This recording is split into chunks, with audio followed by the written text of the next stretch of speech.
Proof of the Supernatural, podcast by the Reverend Israel J. Godfrey, Heritage of the First Church. In this segment, I am going to offer you verifiable proof of the supernatural. It started 9 months after my near-death experience. I was staying at a motel in Asheboro, North Carolina, in room number 39, about mid-September of 2020. The name of the motel was Randolph Inn. In the middle of the night there, I was woken up out of a deep sleep with what felt like a fingertip rubbing in a circle in the middle of my forehead between my eyebrows. It startled me, and when I opened my eyes, there was nothing there. I immediately looked over to the door and saw that it was still chained. Suddenly, I heard the bathroom light switch click on. I got out of bed and walked into the bathroom, still not certain what was going on, and a little nervous to tell you the truth. The light was on, and there was no one in the bathroom. I walked over to the tub and noticed there was a half-smoked one of my cigarettes put out and laying in the tub.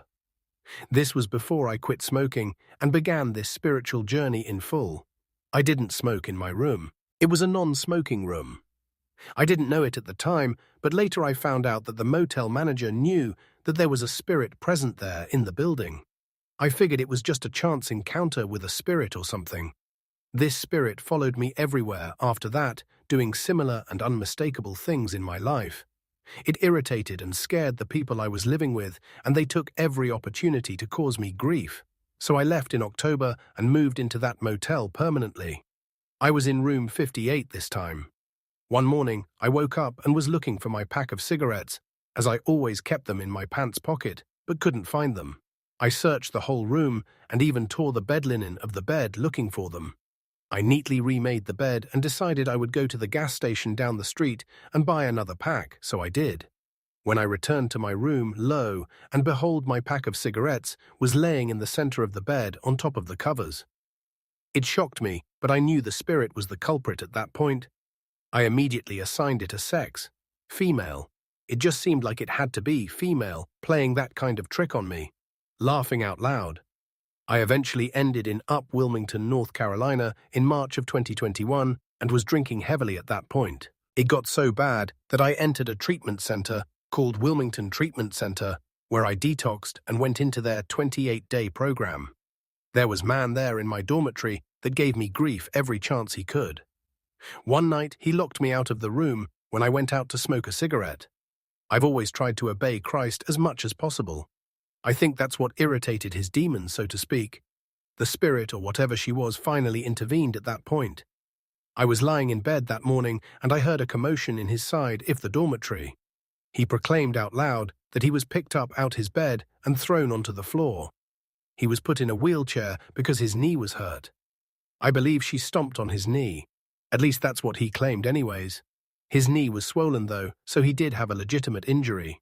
He went to the hospital and never returned to the treatment center. I asked him how he was doing before he left, and his attitude had completely changed.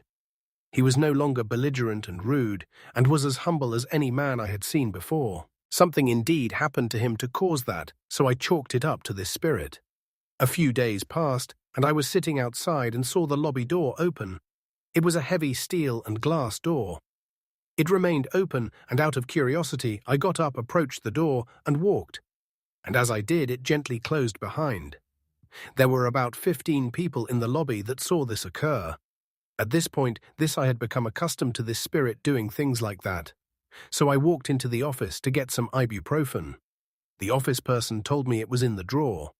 As I reached for the drawer, it came open on its own, right in front of the office manager. After the other patients there caught wind of what happened to my nemesis and saw the door incident. Then the majority of them started behaving asinine to me, just as the other guy did. It got so bad that I left. These events occurred just as I have told you, and even the door to the lobby was caught on security video, as there was a camera near the entrance, so it could be verifiable if that facility would release the video. I'm not inclined to mislead people because the truth is valuable to me in my walk with Christ. A few years later, I kept wondering about my newfound companion and asked in my mind, what could her name be? I kept hearing the words Esta Noche in my head. It was like when you get a song stuck in your head, so I researched angels with the name Night. And that's when I learned about the angel Layla. That's her name, Night.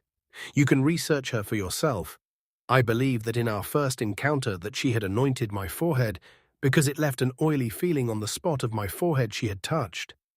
I also believe that I was sealed for Christ in my forehead as well.